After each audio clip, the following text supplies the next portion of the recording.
a meditar en la palabra de Dios. Hermano Víctor, me da mucho gusto verlo. Amén. Ya tenía varias semanas que no le miraba. ¿Perdón? Oh, en mente siempre está aquí. Amén.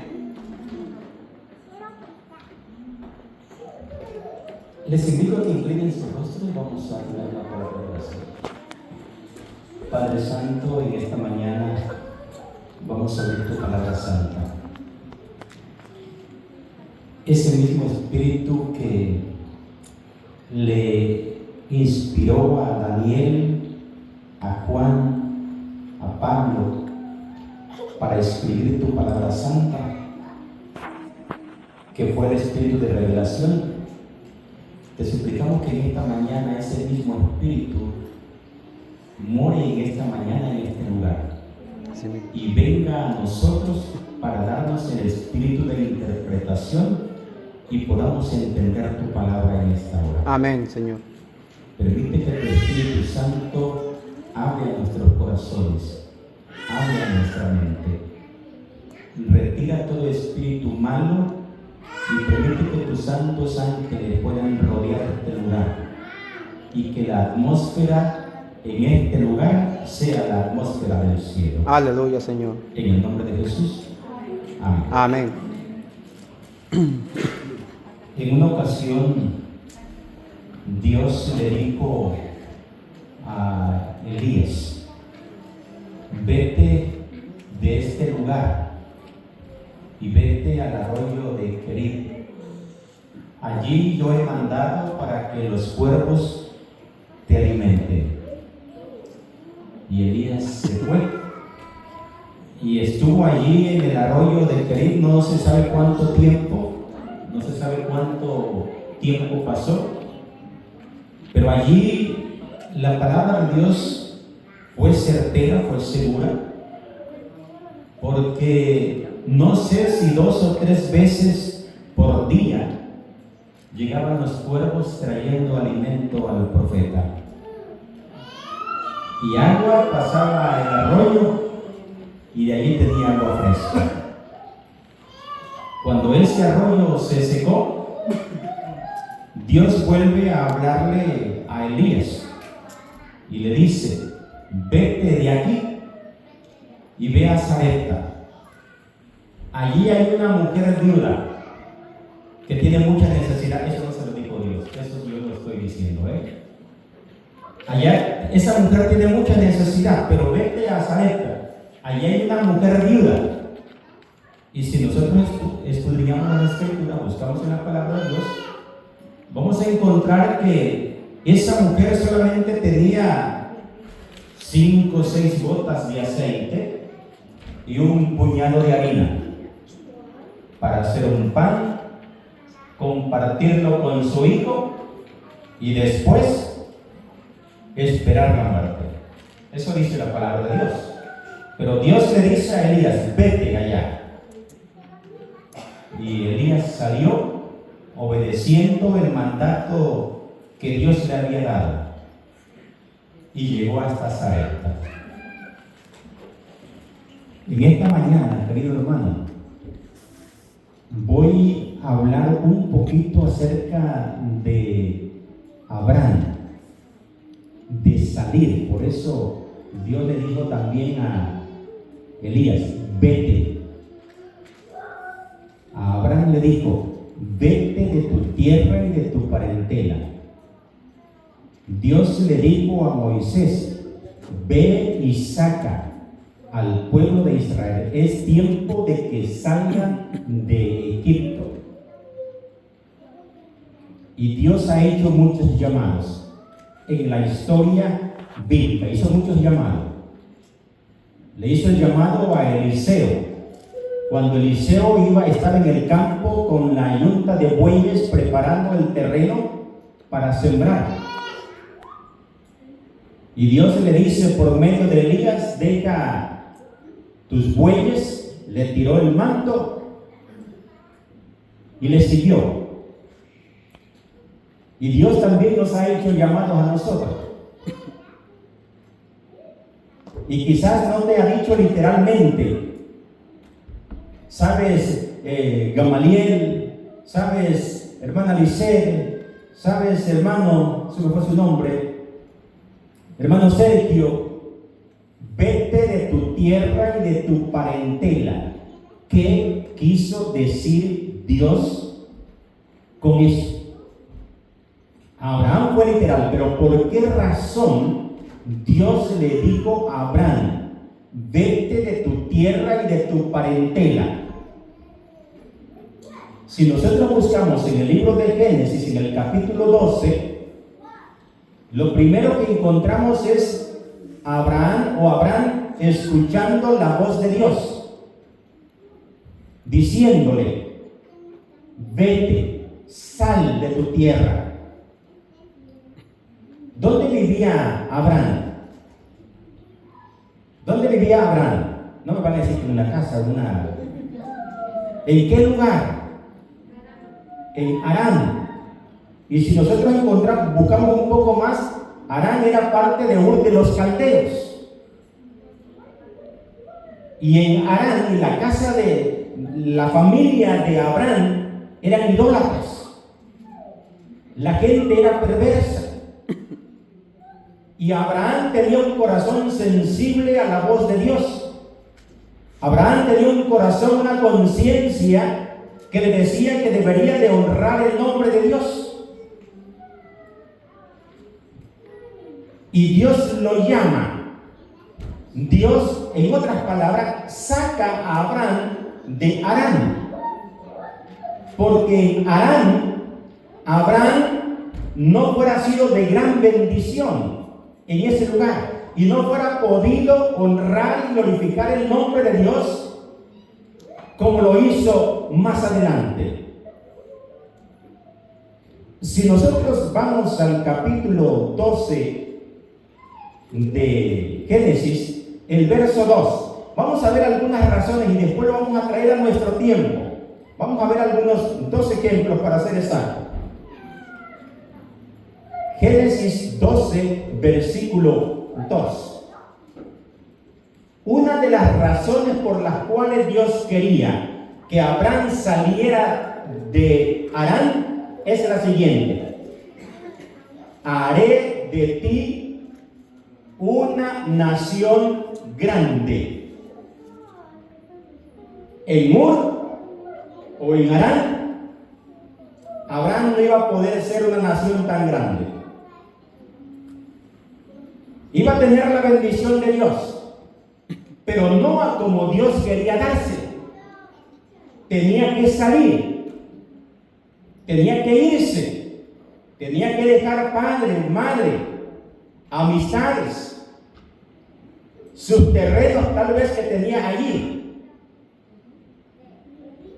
Pero Dios tenía algo más grande, tenía algo en mente que Abraham no se imaginaba. El profeta un poco más adelante dice, porque yo sé los pensamientos que tengo acerca de vosotros, pensamiento de paz y no de mal, para daros el fin que vosotros buscáis. Y yo siempre he dicho, ¿cuál es tu propósito? ¿Por qué razón veniste a este lugar? Y esta pregunta la he hecho muchas veces a compañeros, amigos del trabajo. No, pues venimos a buscar una mejor vida para nuestra familia, queremos ahorrar un poco de dinero, quiero comprar un rancho, unas tierras, unas vacas y tener algo en que trabajar propiamente. Eso es lo que Dios quiere darte. Pero tienes que salir, porque en el lugar a donde estás no va a ser posible. Y Dios le dice a Abraham, voy a hacer de ti una nación grande, en extremo. Esa era la primera razón. Dios quería dar a Abraham una gran bendición de familia. Número 2, te bendeciré. ¿Cuántos por las mañanas oramos? y le pedimos a Dios su bendición. Todos, ¿verdad? Amén. El Señor le dice a Abraham: te voy a bendecir. Y no una bendición pequeña. Miren cómo dice: te bendeciré. Y la tercera razón por la cual tenía que salir Abraham era: y engrandeceré tu nombre. Engrandeceré tu nombre. Nosotros muchas veces lo decimos de otra manera. Ahora ya no es Víctor. Perdón, mi hermano, que utilice tu nombre. Ahora ya no es Víctor. Ahora es Don Víctor. ¿Verdad? Ahora no es Gamaliel. Ahora es Don Gamaliel. ¿Por qué? Amén. Porque ha crecido. Dios le ha dado bendición. Tu nombre será engrandecido. Pero tenía que salir de Aram.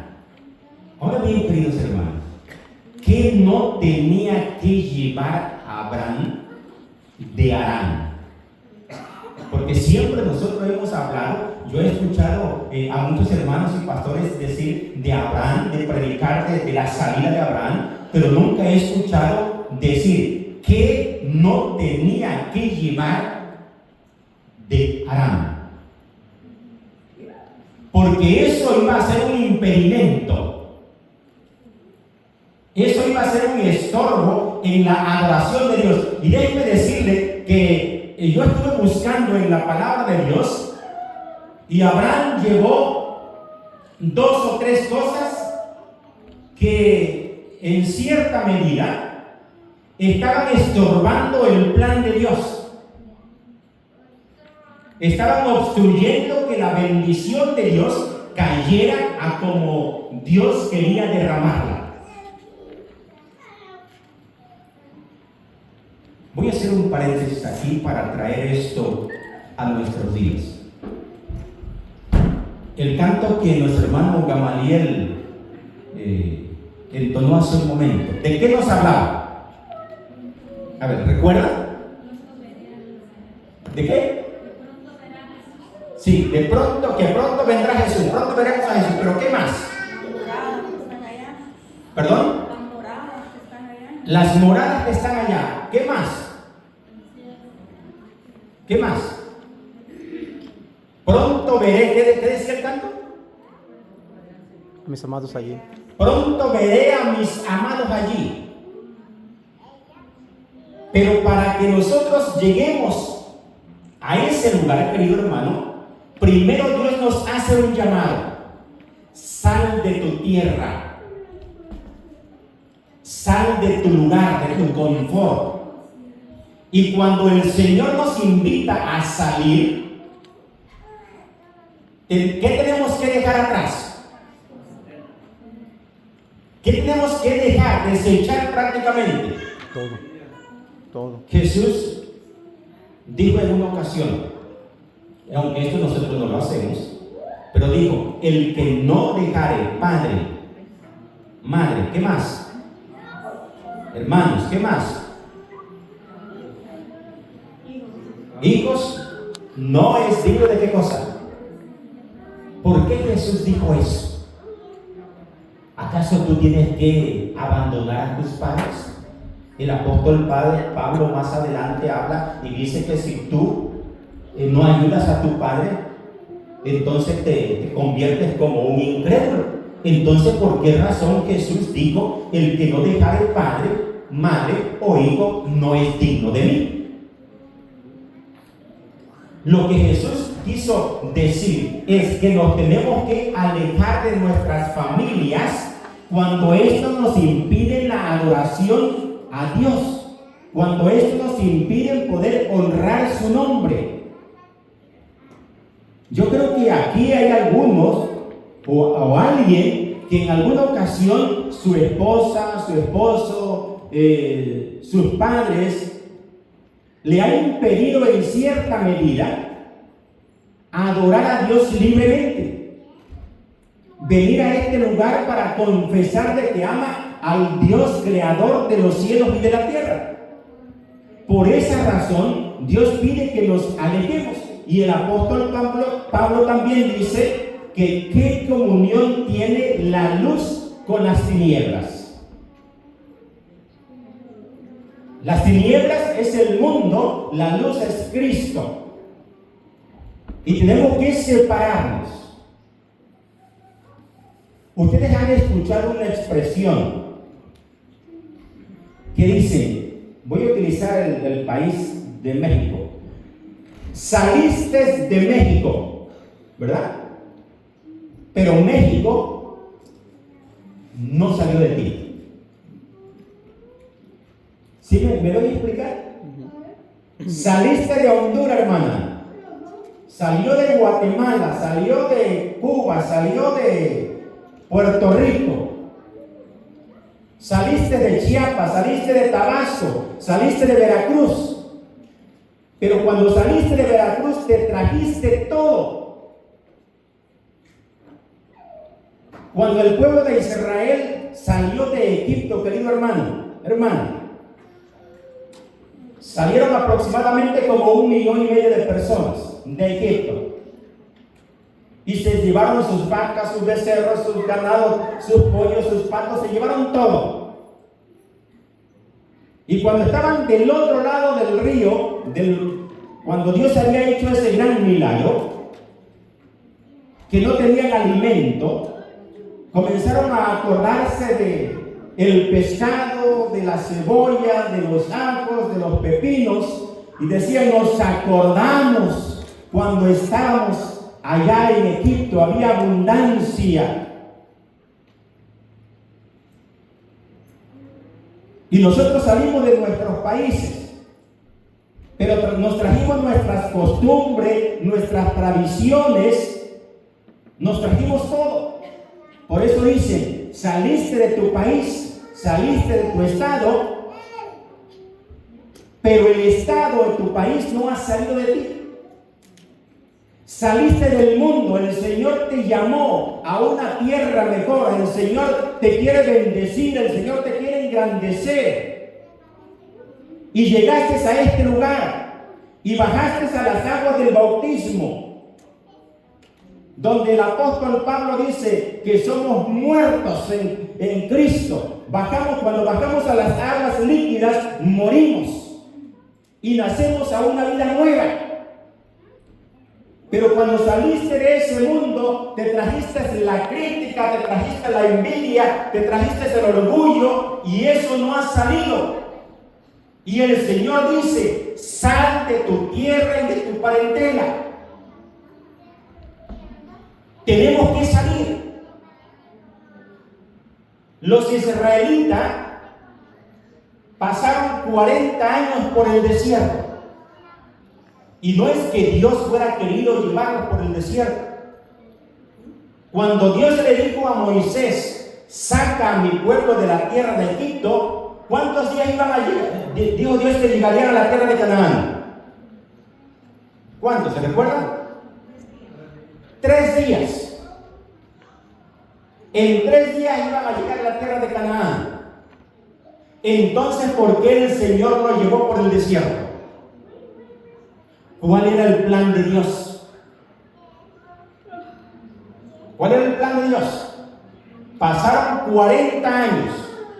El plan de Dios era educarnos, enseñarle una vida mejor, la dependencia completa de Dios.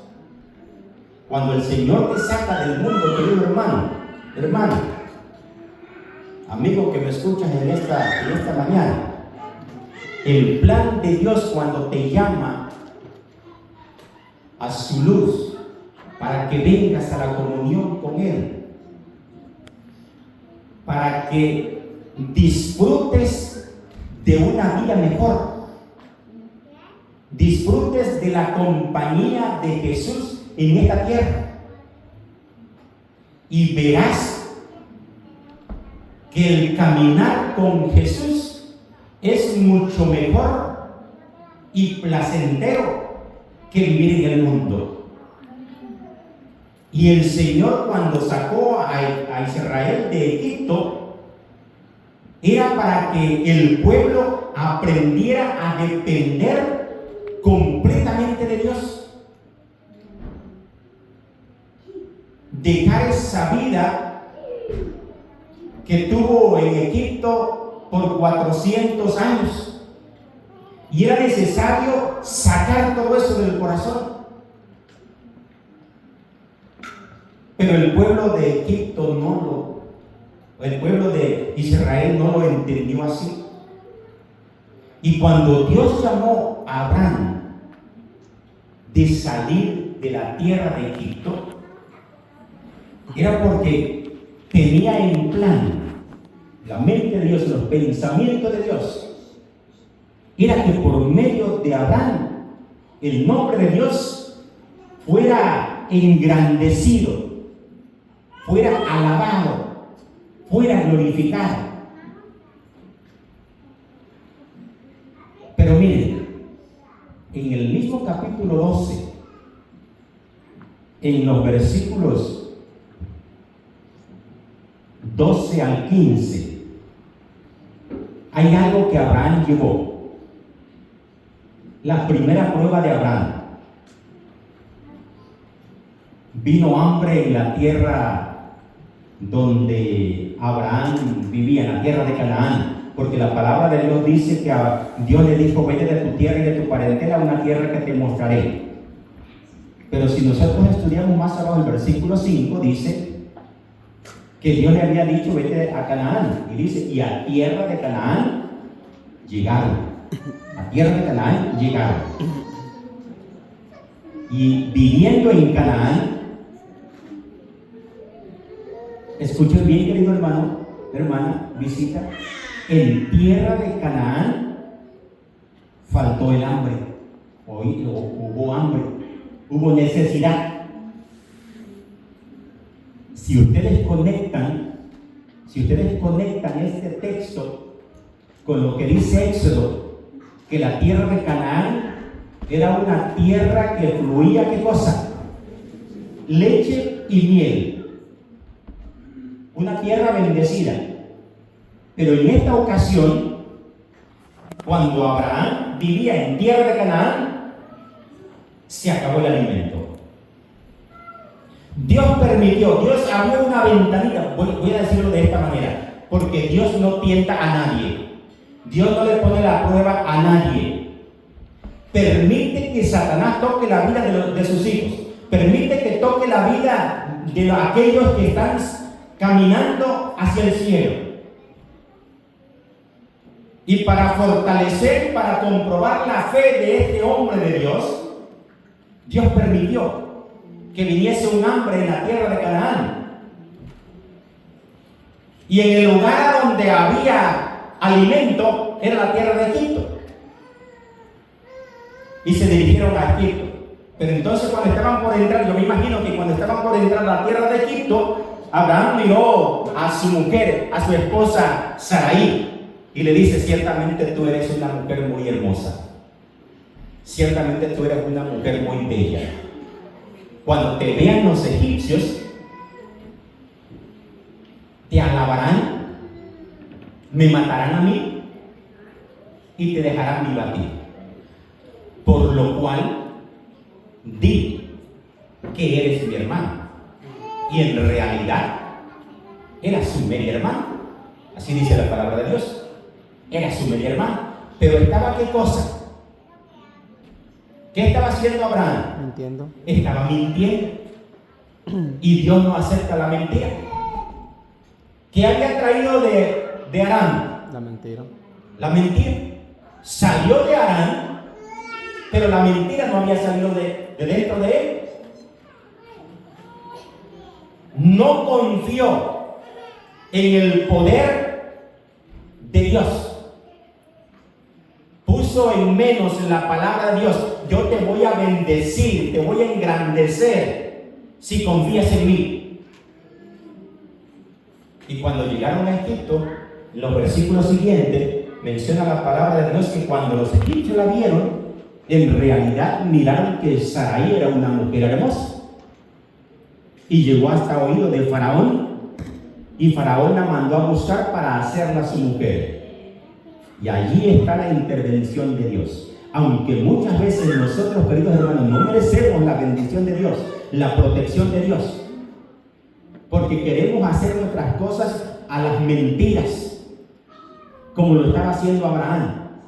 Pero Dios protegió a Sarai, y dice que hirió a Faraón y le mostró y le dijo: esa mujer que tienes es casada.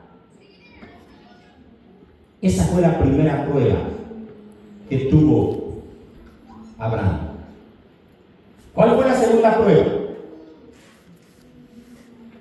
¿Recuerdan?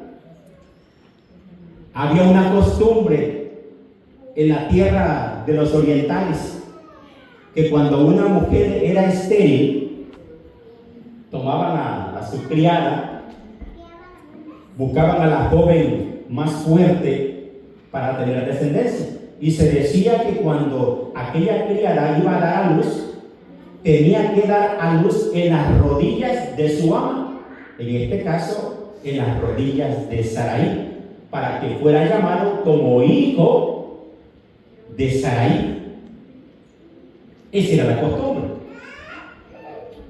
Dios había prometido descendencia a Abraham. Pero Sarai era estéril. Y el tiempo iba pasando y se iban haciendo cada día más viejos. Y conforme más viejos se iban haciendo, Sarai comenzó a dudar de la bendición de Dios. Comenzó a dudar del poder de Dios. Y conforme a las tradiciones de aquel tiempo, entonces le dijo a Abraham: mira, yo ya soy vieja, no te voy a poder dar hijos, pero hay esta costumbre. Así que cásate. ¿Con quién? Con Agar.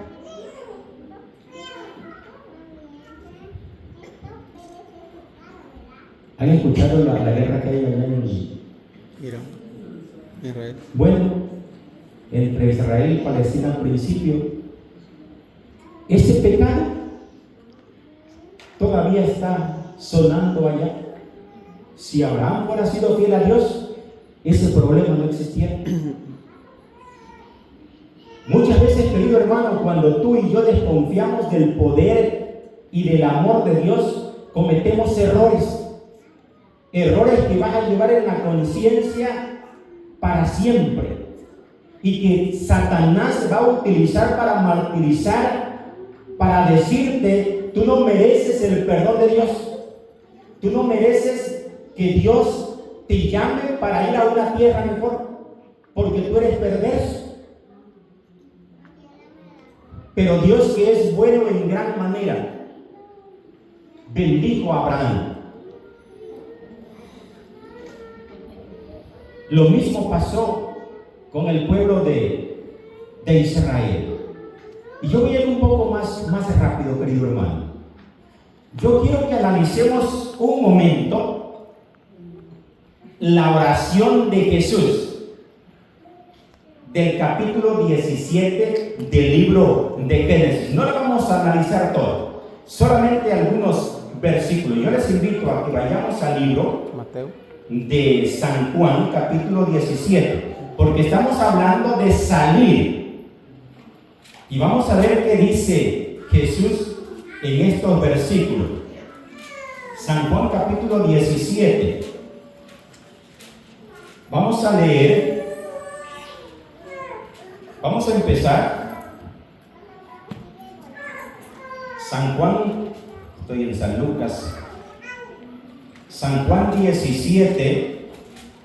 Vamos a empezar en el versículo 13. Miren cómo dice el versículo. Escuchen con atención, se los voy a leer despacio para que ustedes lo puedan entender perfectamente. Versículo 13 dice: pero ahora voy a ti y hablo esto en el mundo, para que tengan mi gozo cumplido en sí mismo. Versículo 14: yo les he dado tu palabra y el mundo los aborreció, Miren qué dice, porque no son del mundo, porque no son del mundo, como tampoco yo soy del mundo. Versículo 15, no ruego que los quites del mundo, sino que los guardes del mal. Vuelvo a repetir, versículo 16, no son del mundo, como tampoco yo soy del mundo. Están en el mundo, somos del mundo, vivimos en el mundo, pero no somos del mundo. No perteneces aquí. Cuando Dios te llama, cuando Dios te invita para conocerle, para caminar con Él, cuando Dios te dice, ven a mí y te voy a bendecir, y cuando tú llegas a este lugar y bajas a las aguas del bautismo, el apóstol Pablo en Romano dice que cuando ya has bajado a las aguas del bautismo y estás sumergido, estás sepultado, naces para una vida nueva. El orgullo, la envidia, la crítica, todo debe de haber quedado sumergido en la sepultura líquida. Cuando Joel se levanta, debe de salir sin crítica, debe de salir sin orgullo. Y si por alguna razón todavía tienes rasgo de esos pecados, al caminar al lado de Jesús diariamente, momento tras momento, tu vida tiene que ir cambiando, tiene que ir asemejándose a aquel que va a tu lado. No sé cuántos de ustedes han visto sepultar a alguien vivo. Miren, hace muchos años, todavía estaba joven, estábamos dando campaña, un hermano de la iglesia, jóvenes todavía, Manuel Gams, pero él estaba enfermo de su corazón y semanalmente tenía que estarse checando. Y un fin de semana lo internaron. Y el sábado llega la noticia que Manuel había muerto.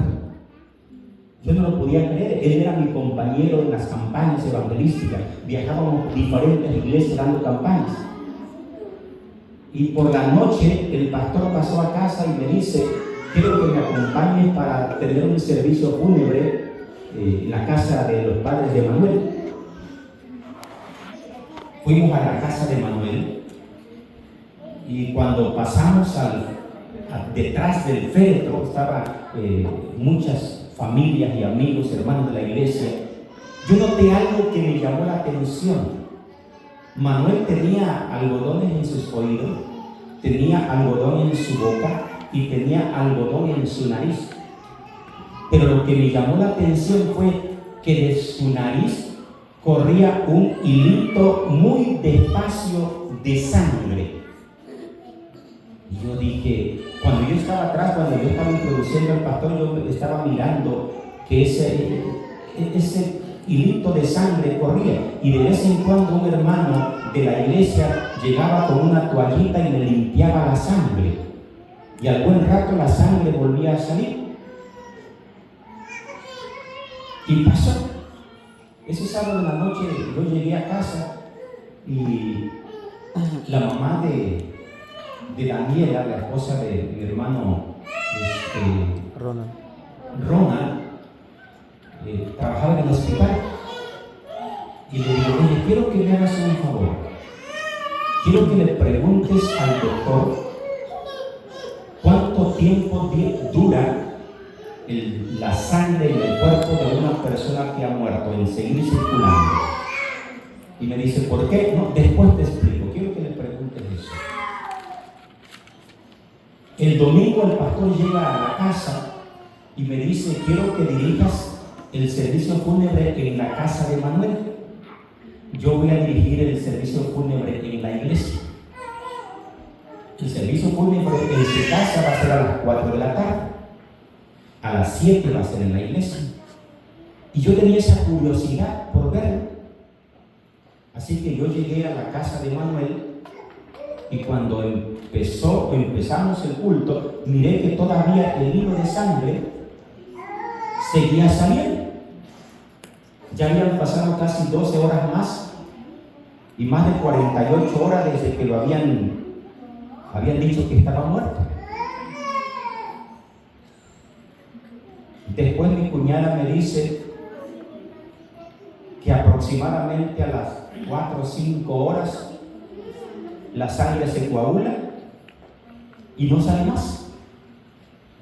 Cuando Samuel, mi hijo, murió aquí en el hospital en Evansville, lo único que le salía en su brazo por las agujas que tenía en su brazo era agua, sangre, y eso que le salió quizás como unos 30 minutos y de ahí no salió más. Después, hablando con la familia de Manuel, le dije: oye, yo mire esto. Les llamó la curiosidad lo que yo les dije, y uno de sus hijos, Eli, como a la semana no aguantó la curiosidad y habló con sus tíos y fueron a la tumba, lo sacaron y Manuel estaba golpeado. ¿Cómo lo sepultaron? Estaba vivo. ¿Por qué les cuento eso? Porque en muchas ocasiones nosotros como cristianos nos sepultan vivos porque no hemos cambiado, salimos igual. El canto dice: dejo el mundo y sigo a Cristo. Yo escuché a un pastor que dijo: para que la envidia, la crítica que tenía el pueblo de Israel tuvieron que pasar 40 años. Yo no sé cuánto tiempo tienes de ser adventista. Yo no sé cuánto tiempo tienes de haber conocido el mensaje de la palabra de Dios. Pero ¿qué ha hecho el Evangelio por ti?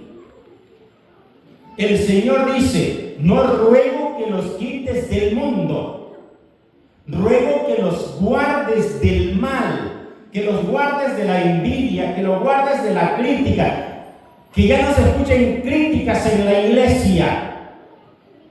Si nosotros leemos toda la oración de Jesús en los versículos siguientes, en los últimos versículos del capítulo 17 de San Juan, el Señor dice: que todos sean uno, así como yo en ti somos uno.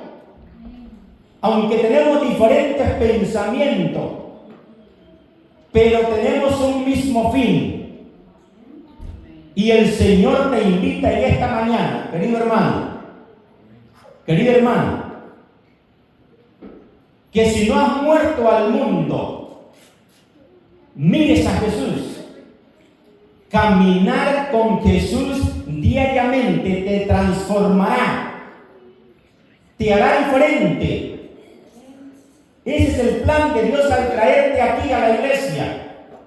No solamente es venir, cantar, orar y irnos a la casa para que mañana o al rato seamos otra vez igual. No, el Señor nos ha sacado de las tinieblas a su luz admirable, pero nos trae a este lugar para enseñarnos una vida mejor, porque en el cielo no va a haber ningún criticón. Miren, yo hace unos días, con los que yo trabajo son puros jóvenes, muchachos de 25, 26 años, 19 años. Y me dice: oigan, don, me dice, así me dice uno, se llama Gabriel: oye, don, ¿en la iglesia adventista se pueden pelear? Y yo me quise dar risa. Le digo, ¿por qué? No, es que hace días estábamos jugando fútbol y habían varios adventistas. ¿En serio? Y me mencionó nombres. Me dijo fulano, fulano, fulano. Y ¿sabe qué me sorprendió? Que fueron los adventistas que le hicieron el pecho y se agarraron a golpes. Entonces me pregunta, ¿se permite pelear? No, le digo, ¿cómo crees? Imagínate en el cielo, le digo, se pueden jugar fútbol, le digo, ¿va a ir Jesús a apartarlos? No, le digo. Salieron del mundo. Salieron del mundo. Pero el mundo no ha salido de sus corazones. Y eso es lo que el Señor quiere que nosotros saquemos. Mañana aquí va a haber, escuché por el anuncio, que va a haber un evento de fútbol. Y no sé cuántos se van a poner a criticar. Y a veces son los que empiezan con la crítica, son a veces de la misma iglesia.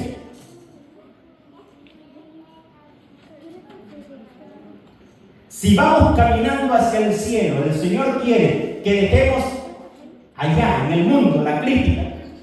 Y si la trajimos aquí, ya es tiempo de dejarla.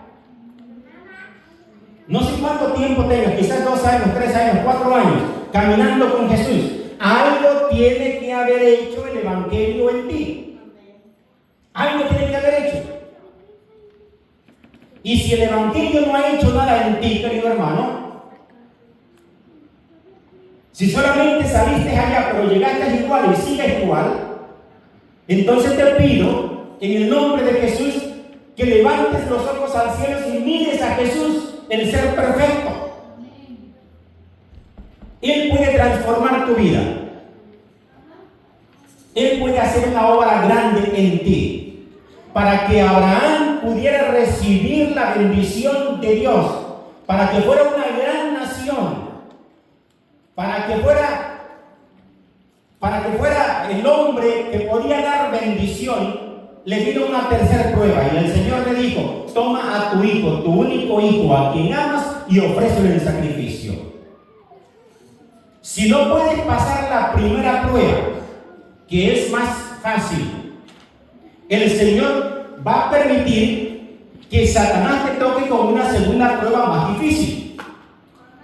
Y si no puedes pasar la segunda prueba, que es un poco más difícil, el Señor va a permitir que Satanás te toque con una prueba todavía más difícil. Eso le pasó a Abraham. La primera prueba, alimento, no la pasó. La segunda prueba, el casamiento con Agar. La tercera prueba, sacrificar a su propio hijo.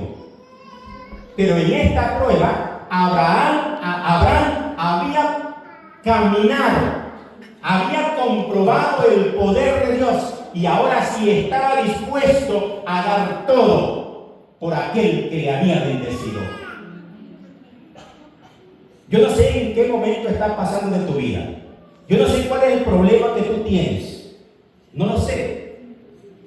Pero Dios sí lo sabe. Dios sabe con qué cosa estás batallando en este momento.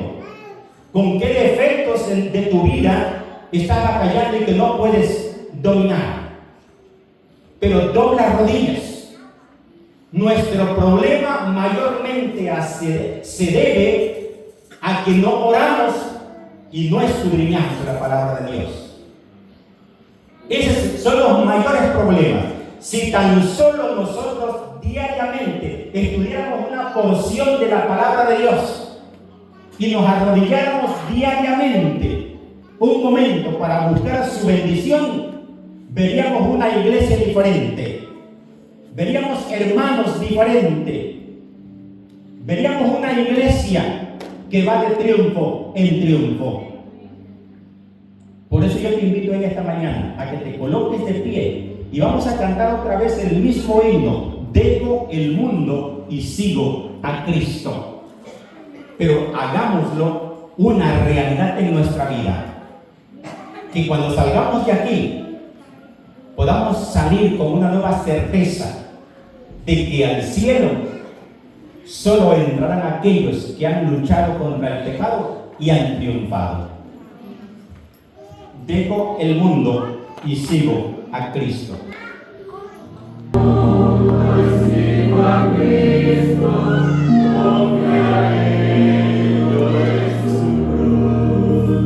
hasta que el Señor me para a mi Jesús. Oh, mi amor inexorable, qué clemencia me bondad, toda plenitud de gracia, prenda de inmortalidad.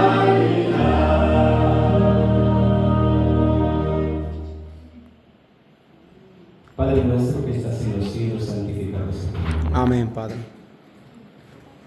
En este santo sábado nos gozamos y nos alegramos, oh Dios, porque tú en gran manera has derramado tu misericordia por cada uno de nosotros. Gracias, Padre Santo, por la salud que nos diste. Gracias por tu cuidado y tu protección. Pero te queremos agradecer, oh Dios, y no tenemos palabras para expresarlo, por haber enviado a tu Hijo Jesús a este mundo para morir por nuestros pecados, por nuestra maldad, y redimirnos, oh Dios, de este mundo lleno de pecado. Y esta es tu iglesia. Estos son tus hijos que en esta mañana vinieron a este lugar buscándote, buscando consuelo, buscando paz. Esta es tu iglesia, la que tú tienes en esta tierra para ser testigo. Y tú, al igual que Abraham, quieres bendecir a cada uno de mis hermanos. Quieres engrandecer su nombre. Pero tú quieres también, oh Dios, que dejemos el mundo, que dejemos las falsas doctrinas que traemos todavía y están albergadas en nuestros corazones. Quieres que dejemos el orgullo y que solamente tú puedas reinar en nosotros. Quieres que dejemos la crítica, y la única crítica que debe de haber sea esparcir tu palabra santa. Quieres que dejemos toda maldad que nos atormenta y que nos impide poder tener una relación más estrecha contigo. Pero aquí está tu iglesia, oh Dios, con defectos, con debilidades. Y en esta mañana, oh Dios, rogamos que tu Espíritu Santo entre a sus corazones, toque sus vidas y haga la obra, oh Dios, que se tenga que hacer. Permite, oh Dios, estorbar nuestros planes si estos no son de acuerdo a tu voluntad. Permite, oh Dios, que en el momento de la aflicción, en el momento de la tragedia, en el momento del dolor, en el momento de la necesidad, podamos confiar en ti. Podamos mirar hacia el cielo y ver la esperanza que tú tienes para cada uno de nosotros. En esta mañana, retíranos de este lugar, pero nunca de tu presencia. Amén, Padre. Danos tu bendición. En el nombre de Jesús. Amén. Amén.